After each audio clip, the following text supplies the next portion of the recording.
My name is Frank Morrison, and at 52 years old, I thought I understood loyalty. I was wrong. For 28 years, I've owned Morrison Construction in Columbus, Ohio.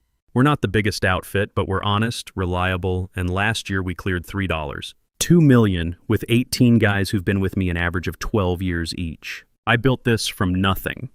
Started with a pickup truck, a toolbox, and a $5,000 loan from my father in 1996.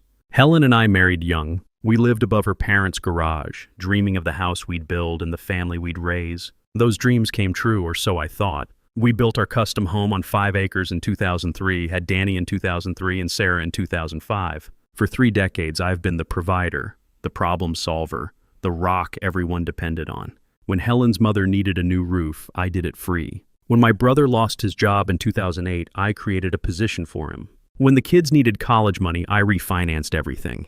I never asked for gratitude. Family takes care of family. That's how I was raised. But last month, everything I believed about loyalty came crashing down in a way that would make any man question what he'd worked for. If you've ever trusted the wrong people or given everything to family that didn't appreciate it, you'll understand why what happened next was absolutely necessary. The signs had been building for months, but I was too busy keeping everyone else's life together to notice mine falling apart. From the outside, we looked like the American dream. Helen and I should have been celebrating our 25th anniversary this year. 2 successful kids, a thriving business, living in our custom-built home that showcased everything Morrison Construction could do. Danny, 21, was finishing junior year at Ohio State studying business management. The plan was always for him to join the company after graduation, maybe take over when I stepped back. He was smart, charismatic, had natural leadership I never quite possessed. Sarah, 19, was at Miami University studying marketing. She'd always been Daddy's little girl, sitting on my lap during Sunday football, helping organize tools in the garage when she was small. Helen managed Morrison Construction's office 3 days a week, invoicing, scheduling, client communications. She was excellent at it. Organized, professional, clients loved her warmth. Her other 2 days were spent volunteering at the animal shelter and maintaining what everyone called the most beautiful garden in our neighborhood. We were the family others looked up to. The Morrisons had it figured out. But success breeds entitlement, especially in people who didn't sacrifice to build it. The first warning came last Christmas. We'd always done Christmas big, Helen insisted. Extended family gathered at our place, her parents, my brother Tom's family, her sister Janet with husband and 3 kids. Usually chaos in the best way. But last Christmas felt different. Danny and Sarah spent most of the day on phones, barely participating. When I asked Danny about spring semester plans, he shrugged. "We'll see, Dad. Things might be changing." Helen seemed nervous, almost guilty. She kept steering conversations away from family business and future plans. January brought the Riverside Shopping Center project, a $1, $8 million commercial build, the biggest contract Morrison Construction had ever landed. I was putting in 12-hour days, coordinating architects, managing subcontractors, ensuring every detail was perfect. This job could set us up for the next level. While I poured everything into securing our family's future, strange things started happening at home. Helen began taking phone calls in private, stepping onto the back porch or disappearing upstairs. When I'd ask who called, she gave vague answers. Just Janet or someone from the shelter. But Janet lived in Phoenix, and these calls happened at 10 p.m. our time, midnight in Arizona.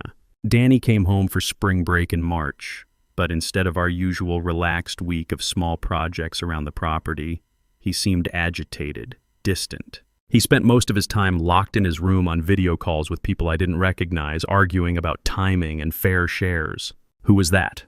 I asked after overhearing one heated conversation. "Just study group stuff, Dad. Nothing important." Sarah was worse. She'd always called twice weekly from college, updating me on classes, friends, plans. Suddenly the calls stopped. When I'd call her, she sounded rushed, distracted. "Everything okay, sweetheart?" "Yeah, Dad, everything's fine. Just really busy with school stuff. Can we talk later?" Later never came. In April, I noticed an unusual withdrawal from our joint checking account, $7,500 in cash taken by Helen while I was on site. When I confronted Helen about the $7,500 withdrawal, she had a ready explanation. My mom needed help with medical bills. You know how proud she is. She didn't want to ask you directly. I knew Helen's mother. She was proud, but she also had excellent insurance and a comfortable pension from her 30 years teaching elementary school. Still, I nodded and let it go. Family helps family, right?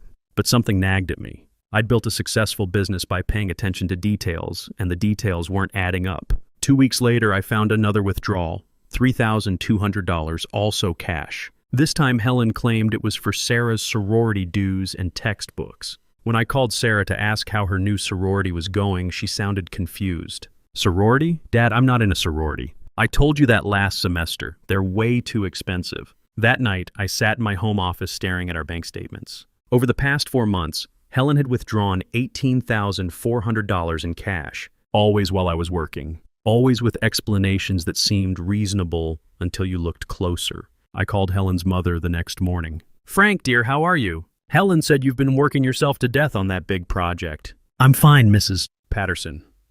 How are you feeling?" "Helen mentioned you had some medical expenses recently." "Medical expenses? Heavens, no, I'm healthy as a horse. Haven't seen a doctor in 6 months except for my regular checkup."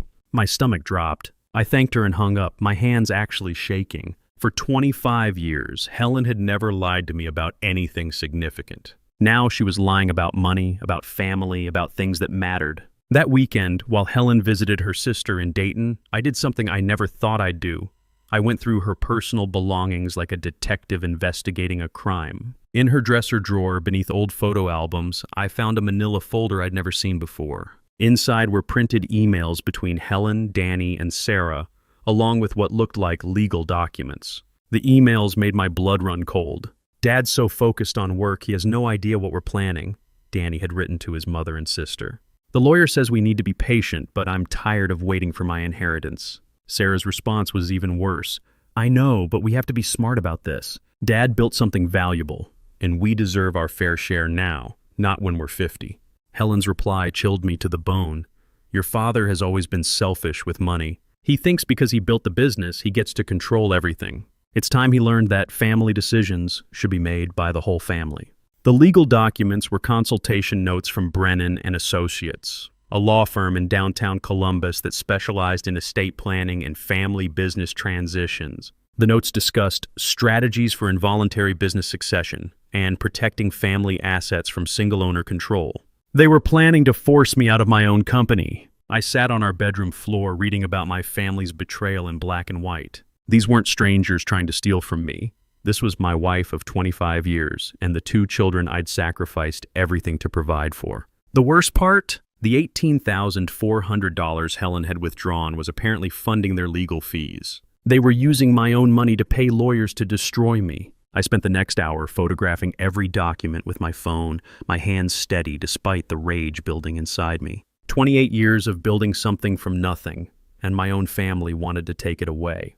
The legal consultation notes revealed their full strategy. Danny would claim he had been promised 40% ownership when he graduated college. Sarah would argue she deserved 20% as compensation for emotional labor and future involvement in the business. Helen would demand 30% as my spouse and business partner. Together, they'd have 90% control of Morrison Construction. I'd become a minority owner in my own company. Their plan included forcing me to take a salary instead of owner's distributions, limiting my decision-making authority, and eventually pushing me into early retirement so Danny could modernize the business. The lawyer had even suggested they could claim I was becoming mentally unstable due to work stress, potentially triggering a competency evaluation. But the detail that made my blood boil was a handwritten note in Helen's careful script. "Frank has always been too controlling. He needs to learn that he can't just give us allowances from our family money anymore."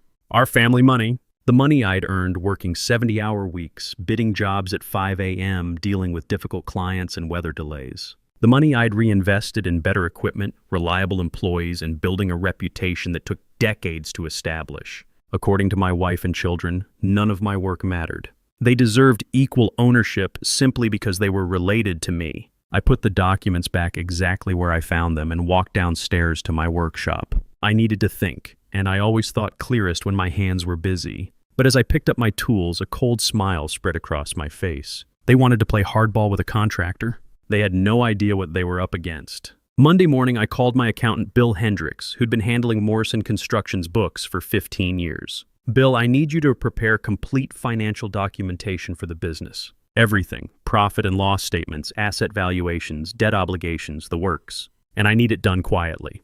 "Planning something big, Frank?" You could say that. Also, I want to restructure some things. Can you recommend a good estate planning attorney? Someone who specializes in protecting family businesses? Bill gave me the name of Margaret Wells at Peterson Wells and Associates. I called her immediately and scheduled a meeting for that afternoon. Meanwhile, I acted completely normal at home. When Helen returned from Dayton, I asked about her sister, listened to her stories about the grandkids, even helped her plant new roses in the garden. "You seem relaxed," she said, studying my face as we worked in the dirt together. "The Riverside project going well?" "Better than expected. Should be finished ahead of schedule and under budget." She smiled, but I caught something calculating in her eyes. Probably thinking about how much more money that would mean for their legal fund. That afternoon, Margaret Wells reviewed the documents Bill had prepared. Morrison Construction was worth approximately $4 million in assets with $680,000 in outstanding debt. Net worth, $1.72 million. "Your family has no legal claim to ownership," Margaret confirmed. "The business is yours, built before marriage, and you've maintained separate business accounts. But if they're planning what you've described, they could make your life very difficult. What do you recommend? We get ahead of this. Restructure everything legally before they can file anything. Create an irrevocable trust. Establish clear succession planning, and document your intentions explicitly." "How long?" 2 weeks if we move fast. "Do it." Over the next 2 weeks, I lived a double life. During the day, I worked the Riverside project and met with Margaret Wells to restructure everything. Evenings, I played the role of devoted husband and father while my family plotted against me. Margaret worked fast. We created the Morrison Family Trust with me as sole trustee, transferred all business assets into it, and established ironclad succession planning that protected the company from any hostile takeover attempts. The beautiful part, everything was perfectly legal and documented. If my family wanted to challenge it, they'd have to prove fraud or incompetence. Impossible when I had Margaret's documentation showing sound business reasons for every decision. Meanwhile, Helen, Danny, and Sarah continued their secret meetings. I'd catch fragments of whispered phone conversations, notice them quickly changing subjects when I entered a room. They thought they were being subtle. Danny came home for a long weekend in early May, supposedly to help with yard work. Instead, I watched him take photos of our property, probably for asset valuation. He even measured the square footage of our workshop and garage. "Planning a home improvement project?" I asked, catching him with a tape measure near the barn. "Just curious about the property size," he said, flustered. "For a class project about real estate development." Sarah called more frequently now, but always with questions about the business. "How many employees did we have? What was our annual revenue? Did I ever plan to retire?" "Just interested in the family business," she'd say when I asked why she suddenly cared. Helen became bolder, suggesting I should think about succession planning and maybe bring the kids into decision-making more. "They're adults now, Frank. They deserve to know about their inheritance." I'd nod thoughtfully and promise to think about it all while knowing exactly what inheritance they'd be getting. The trap was set. All I needed was for them to make their move. Memorial Day weekend 2024. Both kids were home, and Helen had suggested we have a family meeting to discuss important matters. She claimed she wanted to talk about summer plans and college expenses. I knew better. Saturday evening after dinner, Helen asked me to join them in the living room. Danny and Sarah sat on the couch, looking nervous but determined. Helen took the chair across from me, a folder in her lap. "Frank, we need to talk about the future," Helen began, her voice taking on that tone she used when she thought she was being reasonable. "The kids are adults now, and they have concerns about their place in the family business." "What kind of concerns?" Danny cleared his throat. "Dad, I've been thinking about this for months. I'm graduating next year, and I want to join Morrison Construction, but I want to be a real partner, not just an employee working for you." "And what does real partner mean to you, son?" Sarah jumped in. "We think the business should be owned by the whole family, not just you. It's not fair that you make all the decisions about something that affects all of us." I leaned back in my recliner, the same chair where I'd read bedtime stories to both of them, helped with homework, celebrated their achievements. Now they were sitting across from me like a hostile board of directors. "Helen, you've been awfully quiet. What's your position on this?" She opened her folder, and I saw copies of the same legal documents I'd photographed weeks earlier. "We've consulted with an attorney, Frank. We know our rights. Danny deserves ownership for his future contributions. Sarah should have a stake in her inheritance. And as your wife and business partner, I should have equal say in major decisions." The moment had arrived. 28 years of sacrifice, and this was my reward. I sat quietly for a long moment, studying the three people who'd betrayed me. They expected anger, shouting, maybe threats. Instead, I smiled. So this is what you've been planning with Brennan and Associates. How long have you been meeting with them? The color drained from Helen's face. Danny and Sarah exchanged panicked glances. How did you, Helen started, know about your secret legal consultations? The $18,400 you've withdrawn from our joint account to pay for them? The emails you've been exchanging about forcing me out of my own company? I pulled out my phone and showed them the photos I'd taken of their documents.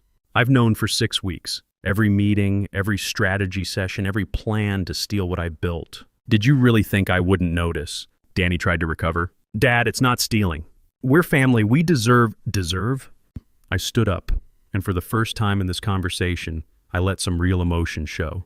You deserve what exactly? Danny, you've never worked a single day of construction in your life. Sarah, you've never shown any interest in the business until it became valuable. And Helen, I looked at my wife of 25 years. You think 3 days a week of answering phones makes you an equal partner in something I built working 70-hour weeks for 3 decades? Helen's voice turned cold. We're not backing down, Frank. The lawyer says we have a strong case. Really? What case is that? Force me to give you ownership of a business that legally belongs to a trust I established 3 weeks ago? The silence was deafening. That's right. Morrison Construction is now owned by the Morrison Family Trust. I'm the sole trustee with complete authority over all business decisions and asset distribution. Sarah's voice was barely a whisper. You can't do that. I already did. Helen was frantically flipping through her legal documents. The lawyer said you couldn't just transfer assets to avoid family claims. Your lawyer was right if I'd done it to avoid legitimate claims. But I didn't transfer anything to avoid your scheme. I restructured for estate planning purposes after discovering my family was plotting against me. I walked to my desk and pulled out a thick folder Margaret Wells had prepared. Every transfer is documented and dated. Bank records show exactly when I discovered your first lie about your mother's medical bills. Security footage from our bank shows when you withdrew money for legal fees without my knowledge. Your own emails prove this was a coordinated conspiracy. Danny's confidence was crumbling. This isn't fair, Dad.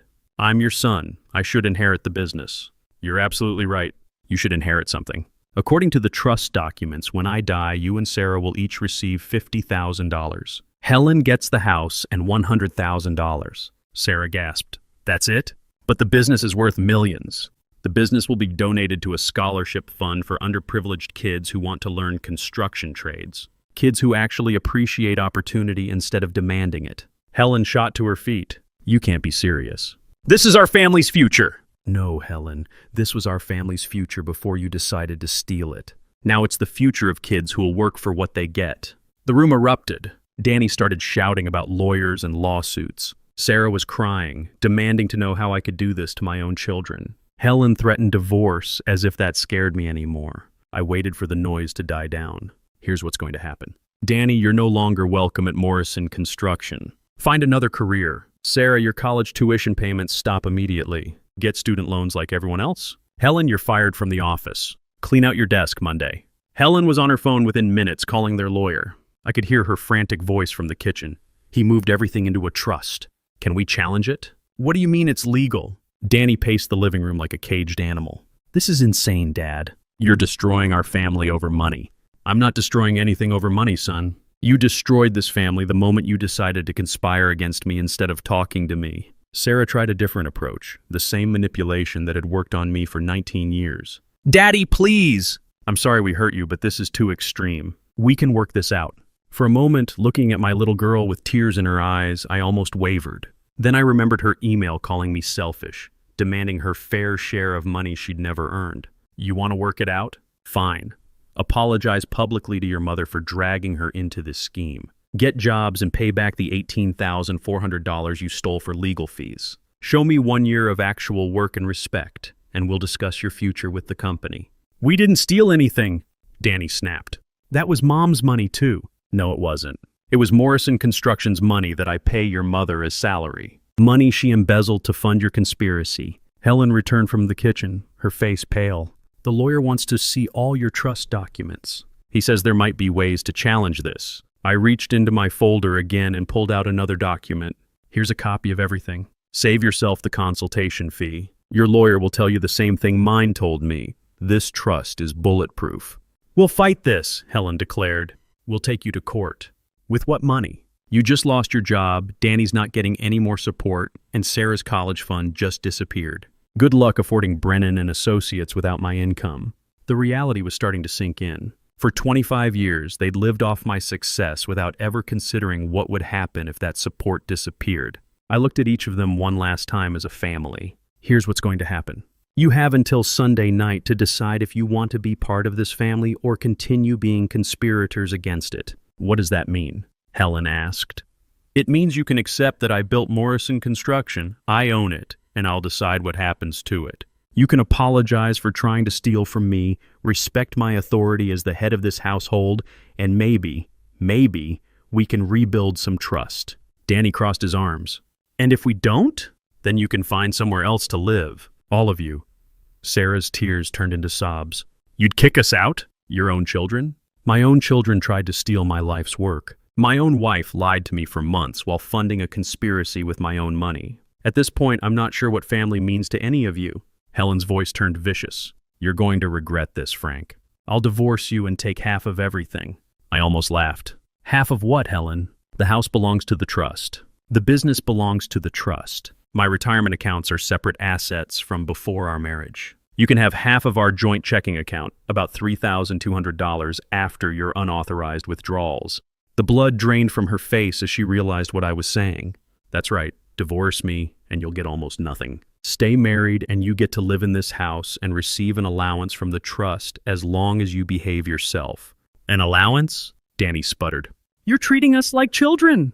Children don't conspire to rob their parents, Danny. Children don't hire lawyers to steal family businesses. You want to be treated like adults? Start acting like adults who respect the man who sacrificed everything for your futures. The room fell silent except for Sarah's crying. You have 48 hours to decide. Sunday was the longest day of my life. I worked in my shop, staying busy while my family huddled together, frantically making phone calls and having whispered conferences. Around noon, I overheard Helen on the phone with her sister Janet in Phoenix. Can we stay with you for a while? Frank's lost his mind. What do you mean you can't afford it? Janet, this is an emergency! Apparently, being the generous brother-in-law who'd helped Janet's family through multiple financial crises over the years didn't buy much loyalty when the money stopped flowing. Danny called several friends trying to arrange somewhere to stay. I heard him explain to someone, my dad's being totally unreasonable about the family business. No, I can't just get my own place. I don't have any money saved. 21 years old and never held a real job. That was my fault for making life too easy for him. Sarah spent most of the day crying and trying to reach her college friends. Can I borrow some money for next semester? My dad cut me off. I know it's a lot to ask. By evening, the reality was sinking in. Helen found me in the garage, her face drawn and exhausted. Frank, please. Can we talk, just you and me? I set down my tools and looked at the woman I'd loved for 25 years. Go ahead. The lawyer says you're right. The trust is legal and we don't have grounds to challenge it. He wants $10,000 up front to even try, and he can't promise anything. Sounds about right. The kids are scared, Frank. They made a mistake, but they're still our children. Our children who are planning to have me declared mentally incompetent if the ownership grab didn't work. I saw that in the lawyer's notes too, Helen. She looked away, unable to deny it. So what's it going to be? Are you ready to be my wife again, or should I call a divorce attorney tomorrow? Sunday night at 11:47 p.m., Helen knocked on my bedroom door. I'd been sleeping in the guest room since our confrontation. Frank, can I come in? She looked like she'd aged 5 years in 2 days. We surrender, all of us. We're sorry, and we want to stay. Sorry for what specifically? She took a shaky breath. Sorry for conspiring against you. Sorry for lying about the money. Sorry for not appreciating everything you've sacrificed for this family. And the kids? They're downstairs. They want to apologize too. I followed her to the living room where Danny and Sarah sat looking like condemned prisoners. Gone was the entitled arrogance from Friday night. Danny spoke first. Dad, I was wrong. I let Mom convince me that we deserved part of the business without earning it. I'm sorry for being ungrateful. Sarah's voice was barely a whisper. I'm sorry for calling you selfish, Daddy. You've given us everything and we threw it back in your face. I studied their faces, looking for sincerity. So what changed your minds? The fact that you can't afford to leave or genuine remorse? Helen answered honestly. Both. We realized how dependent we've become on your success and how wrong we were to take it for granted.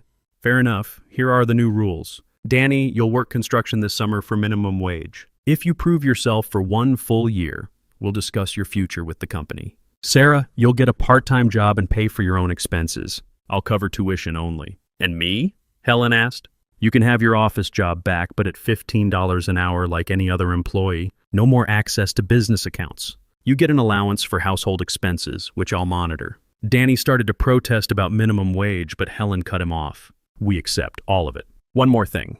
Any future attempts to undermine my authority, any lies about money, any conspiracy meetings, and you're all out permanently. Understood?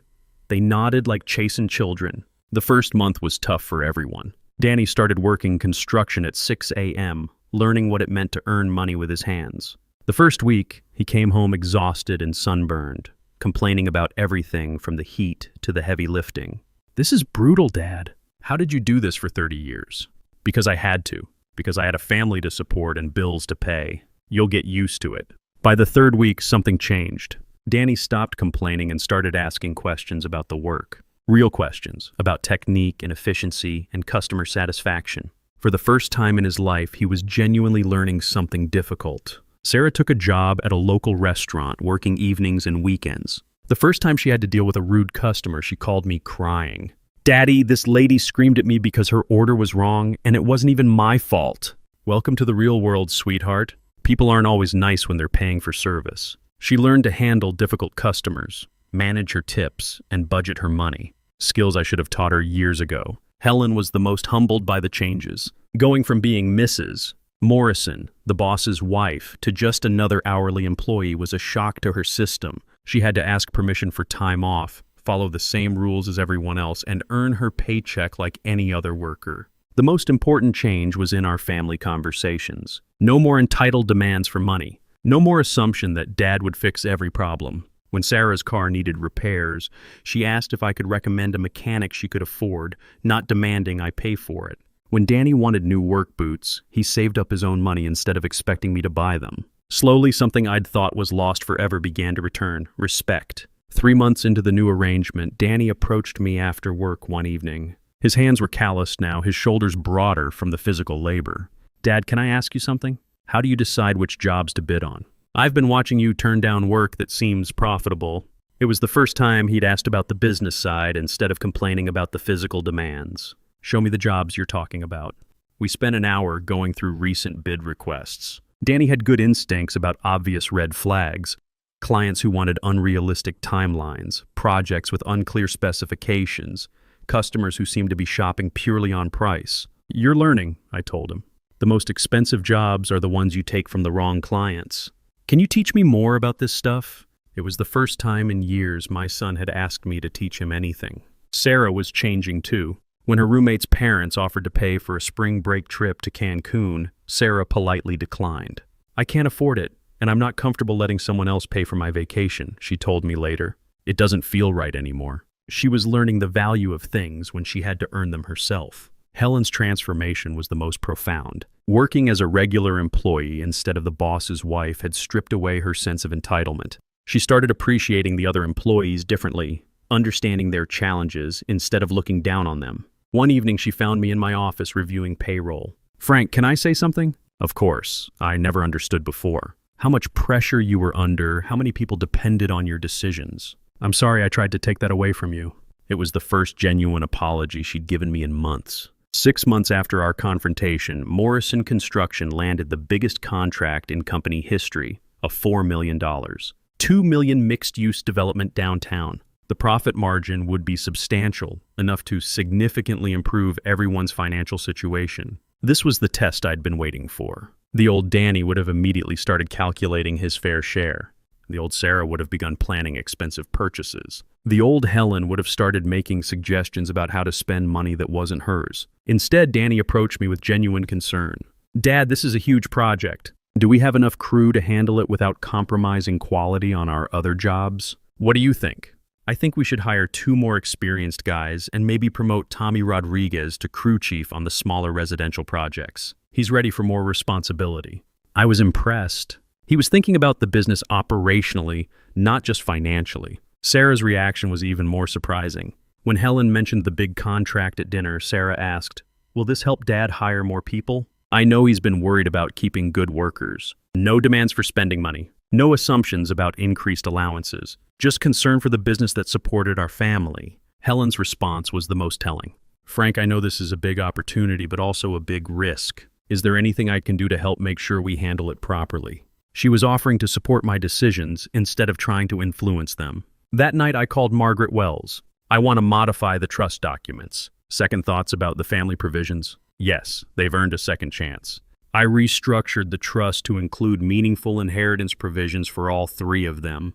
Not ownership of the business, but substantial financial security if they continued to respect the family hierarchy and work ethic. They'd proven they could change. Now I could afford to show some mercy. Thanksgiving 2024 was different from any holiday we'd had in years. For the first time in months, we felt like a real family again. Danny had been promoted to assistant crew chief after proving himself over the summer. Sarah was maintaining a 3.8 GPA while working 20 hours a week. Helen had become one of our most reliable employees. After dinner, I asked them to join me in the living room. A year ago, you tried to take something you hadn't earned. Today, I want to give you something you have earned. I handed each of them a copy of the revised trust documents. Danny, when I retire or die, you'll inherit Morrison Construction, but only if you've worked in the business for at least 5 years and proven you can run it responsibly. Until then, you'll earn increasing ownership shares based on performance. His hands shook as he read the documents. Dad, I don't know what to say. Say you'll continue to earn it every day. Sarah, you'll inherit our investment portfolio and the vacation property in Michigan. Not because you're my daughter, but because you've learned the value of hard work and financial responsibility. Tears streamed down her face. Thank you, Daddy. I promise I won't let you down. Helen, you'll receive the house and a substantial trust fund, enough to live comfortably for the rest of your life. But only if you remain the wife and partner you've become this year. Helen couldn't speak. She just nodded through her tears. Here's what you need to understand. 6 months ago, you were planning to steal from me. Today, you're inheriting more than you ever would have gotten through your conspiracy, because you earned it through respect and hard work.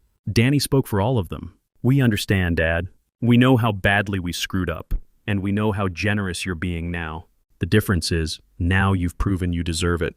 As I write this, it's been 18 months since my family tried to steal my life's work. Morrison Construction just completed the downtown development project ahead of schedule and under budget. Danny is now a full crew chief, earning his promotion through competence, not family connections. Sarah graduated summa cum laude and is considering a master's degree, paying her own way. Helen and I renewed our wedding vows last month, not because we had to, but because we wanted to. We're building something stronger than what we had before. People ask me if I regret being so harsh with my family. The answer is no. The best thing I ever did for my children was refuse to reward their entitlement and force them to earn what they wanted. Danny told me recently, Dad, I understand now why you were so angry. We were trying to take something we never could have built ourselves. Now that I know how hard this business really is, I'm grateful you didn't let us destroy it. Sarah echoes the same sentiment. I'm a better person because you made me work for things. I appreciate everything more when I earn it myself. The revenge I planned was to cut them out completely, to punish them for their betrayal by taking away their futures. But the revenge I got was better. I got my family back, improved and grateful for what they'd learned. Sometimes the most powerful revenge isn't destroying someone. It's refusing to enable their worst impulses until they become the people they should have been all along. My family tried to take my business through conspiracy and manipulation. Instead, they learned the value of honest work, earned respect, and discovered that loyalty is something you give, not something you demand. Morrison Construction is stronger than ever. My family is stronger than ever. And I sleep better at night knowing that when I do pass this business on, it will be to people who truly understand what it's worth. They say just forget. Move on like it's easy. But forgetting you feels like remembering someone I've never seen. I've been trying to erase you from the places in my mind, but the harder that I fight it, the more you're hard to leave behind. Every memory keeps slipping through the cracks I try to close, like a face I should remember, but somehow never know. Forgetting you feels impossible, like chasing something I can't hold, like trying to remember someone that I've never even known. I keep reaching through the silence for a past I can't undo, 'cause letting go of what we had feels like losing something true. Every moment turns to fragments, every thought just fades to blue, like I'm searching for a feeling that still only leads to you. Forgetting you feels impossible, like chasing something I can't hold, like trying to remember someone that I've never even known. I keep reaching through the silence for a past I can't undo, 'cause letting go of what we had feels like losing something true.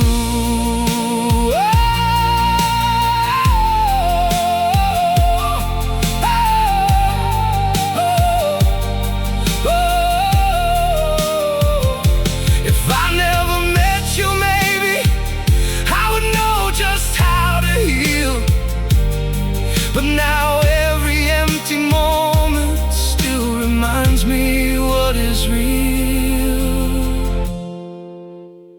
Forgetting you feels impossible, like chasing something I can't hold, like trying to remember someone that I've never even known. I keep reaching through the silence for a past I can't undo, 'cause letting go of what we had feels like losing something true.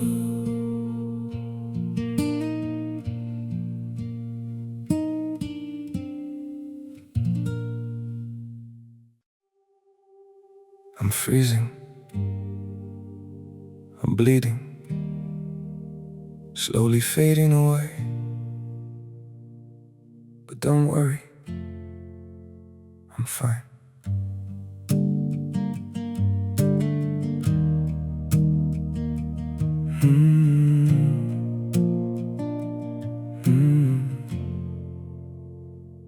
The cold has settled in my heartbeat, like winter living in my veins. Every breath feels numb and fragile, every smile just hides the pain. I'm breaking quietly in silence, falling slow without a sound. Yet I keep saying I'm okay, while my world burns to the ground. I'm frozen here, I'm bleeding slowly, dying piece by piece inside. But I still whisper, it's alright, just to keep you from goodbye. I'm shattered, love, but don't you worry, I'll pretend till my last breath. Even while my soul is fading, I'll say everything's okay.